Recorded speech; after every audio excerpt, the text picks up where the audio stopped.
नमस्कार दोस्तों, कैसे हैं आप सब। आज एक बार पुनः आपका मंथन भाई रतन गुर्जर यूट्यूब चैनल में हार्दिक अभिनंदन, स्वागत है।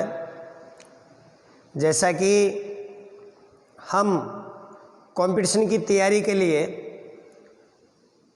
जनरल नॉलेज के हिसाब से पॉलिटिकल साइंस, भारतीय राज्य व्यवस्था हम पढ़ रहे हैं, जिसमें हमने राष्ट्रपति टॉपिक को पूरा किया था और राष्ट्रपति से संबंधित जितने भी प्रश्न एग्जाम में पूछे जाते हैं उन सब का एक बार हम प्रश्न पत्र के माध्यम से हल करेंगे। या विभिन्न प्रश्न जितने भी कठिन प्रश्न होते हैं या इजी होते हैं उन सब के बारे में हम एक बार अध्ययन करेंगे। दोस्तों, जैसा कि कंपटीशन एग्जाम में विद्यार्थी अक्सर दबाव महसूस करते हैं और ये स्वाभाविकता भी है, क्योंकि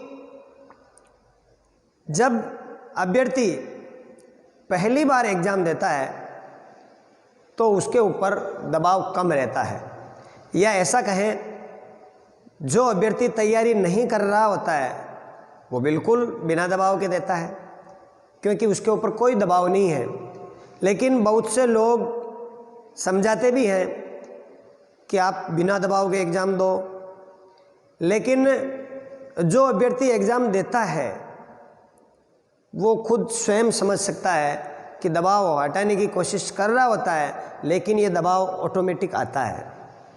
मैं खुद समझ रहा हूँ, लेकिन आपको इस दबाव को हटाने के लिए मानसिक रूप से आपको मजबूत रहना पड़ेगा।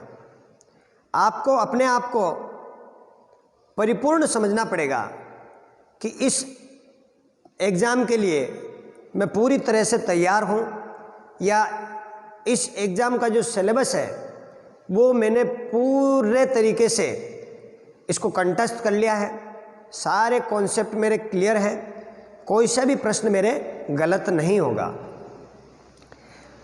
बहुत से विद्यार्थी ऐसे होते हैं कि पहले से ही तय कर लेते हैं, एग्ज़ाम में जाने से पूर्व तय कर लेते हैं कि मुझे 60% प्रश्न करके आने हैं। कोई ये तय कर लेता है कि मुझे 70% क्वेश्चन अटेम्प्ट करने हैं। तो ये पहले से आप जो तय करते हो ये बिल्कुल सही नहीं है। आपको पहले से तय नहीं करना है, क्योंकि आजकल जो प्रश्न पूछे जा रहे हैं उन प्रश्नों के हिसाब से पेपर का लेवल किस तरीके का है। अगर आपने अच्छी तैयारी की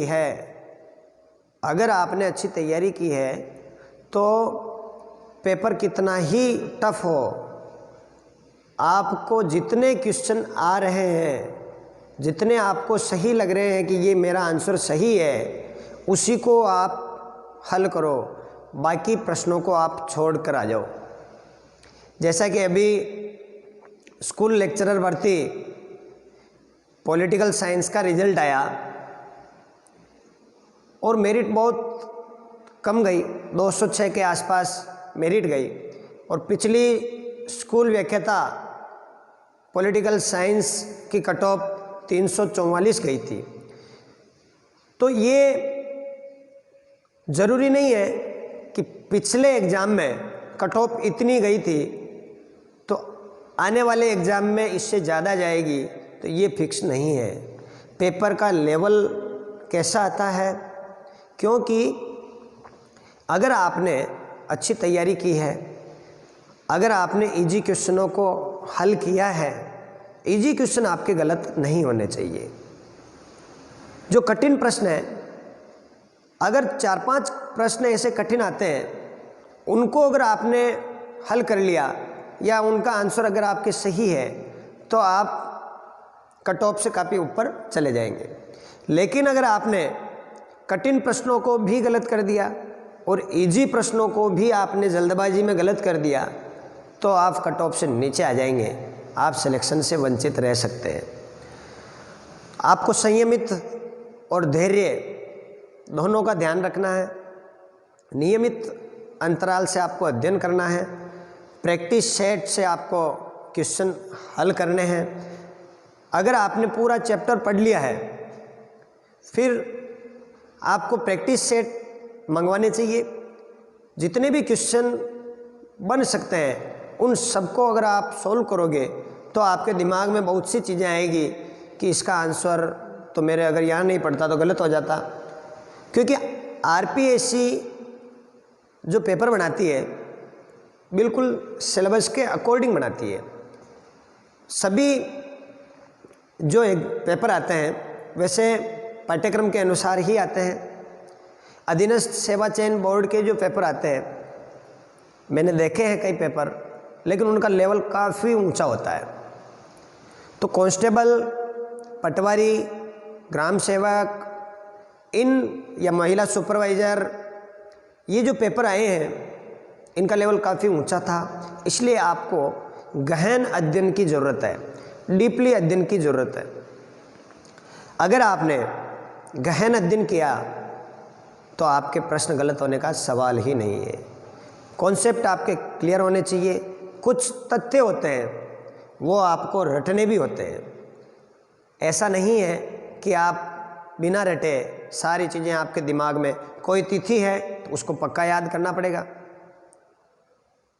तिथि को आपको पक्का याद करना पड़ेगा। जनसंख्या के आंकड़े हैं वो आपको पक्के रटने पड़ेंगे। तो कुछ चीज़ें ऐसी होती हैं जो रटने लायक भी होती है, लेकिन कुछ चीज़ें ऐसी होती है जो समझने लायक होती है। लेकिन आपको मेरा एक ही सुझाव है, परीक्षा में जाने से पूर्व, कल एग्ज़ाम है और आज रात के 2 बजे तक हम पढ़ाई कर रहे हैं, ये बिल्कुल सही नहीं है। आप बिल्कुल फ्री माइंड हो जाइए कि कल एग्ज़ाम है और आराम से, अब एक रात में 2 या 3 घंटे में कुछ भी होने वाला नहीं है। यह ज़रूरी नहीं है कि हम जो पढ़ रहे हैं कल वही एग्ज़ाम में आएगा। हमने पिछला अध्ययन कितना किया है, या कैसे किया है, या किन किताबों को पढ़ा है, उस पर निर्भर करता है।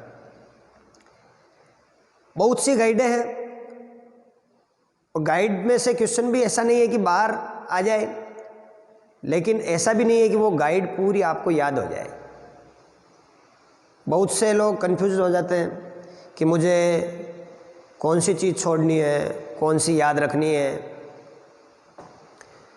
तो आपको आपका जो दिल कह दे, जब आप बार बार पढ़ाई करेंगे तो आपको आभास होने लग जाएगा कि मुझे इस चीज़ को छोड़ना है और इस चीज़ को पढ़ना है। जब आप बार बार अभ्यास करेंगे तो आपको अपने आप को महसूस हो जाएगा कि हमें कौन सी चीज़ छोड़नी है और कौन सी चीज़ पढ़नी है। तो आप नियमित अध्ययन कीजिए, बार बार अभ्यास कीजिए। एक बार पढ़ने से आपको याद नहीं रहता है, एक बार में आप नोट्स बनाइए, दूसरी बार आप उस बुक को या नोट्सों को वापस पढ़िए, फिर उसमें अंडरलाइन कीजिए, फिर तीसरी बार वापस पढ़िए, फिर आप ऑब्जेक्टिव टाइप क्वेश्चन हल कीजिए। मैं कहता हूँ निश्चित रूप से आपके कॉन्सेप्ट क्लियर होंगे। और ऐसा भी नहीं है कि जो 15 घंटे पढ़ रहा है या 14 घंटे पढ़ रहा है सिलेक्शन उसी का होता है, बिल्कुल ज़रूरी नहीं है। जो नियमित रूप से 6, 7, 8 घंटे भी पढ़ रहा है, लेकिन उसमें नियमितता होनी चाहिए। आप 2 दिन जिमने चले गए, घूमने चले गए, तो आपके निरंतरता टूट जाती है। लेकिन हम जब पढ़ाई कर रहे हैं तो हमारे दिमाग में बिल्कुल पढ़ाई ही चलनी चाहिए। 100% आप पढ़ाई पर ही ध्यान देंगे।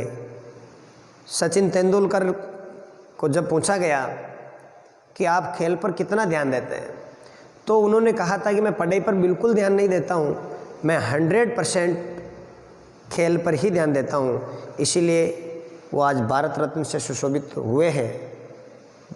भारत के नहीं, विश्व के महान खिलाड़ी के रूप में माने गए हैं। तो इसीलिए कोई परीक्षा कठिन नहीं है, कोई भी किसी के लिए असंभव नहीं है। जिस प्रकार क्रिकेट अनिश्चितताओं का खेल है, उसी प्रकार पढ़ाई में अनिश्चितता नहीं है। अगर आप मेहनत करेंगे तो इसमें निश्चितता ज़रूर आएगी। बहुत से विद्यार्थियों के दिमाग में ऐसा आता है कि इसके तो परसेंटेज कम है, इसके तो 90% है, इसलिए इसका तो सिलेक्शन हो जाएगा। ये बात भी आपके दिमाग में नहीं रहनी चाहिए। अगर आप पढ़ाई नहीं कर रहे हैं और अगर 45% वाला पढ़ाई कर रहा है नियमित रूप से और 90% वाला परसेंटेजों को दिमाग में रख करके सो रहा है, तो वो 45% वाला 90% वाले को पीछे छोड़ देगा। इसीलिए अफ्रीका का एक जंगल है, वहाँ पर जो शेर रहते हैं, वो शेर ये चाहता है कि मुझे सुबह उठते ही शिकार मिल जाए, और जो हिरण है वो ये चाहता है कि मुझे जल्दी उठूं, नहीं तो मुझे शेर शिकार कर लेगा। तो आपको सजग रहना है, आपको पूरा ध्यान रखना है कि मुझे जल्दी उठना है, मुझे नियमित अध्ययन करना है।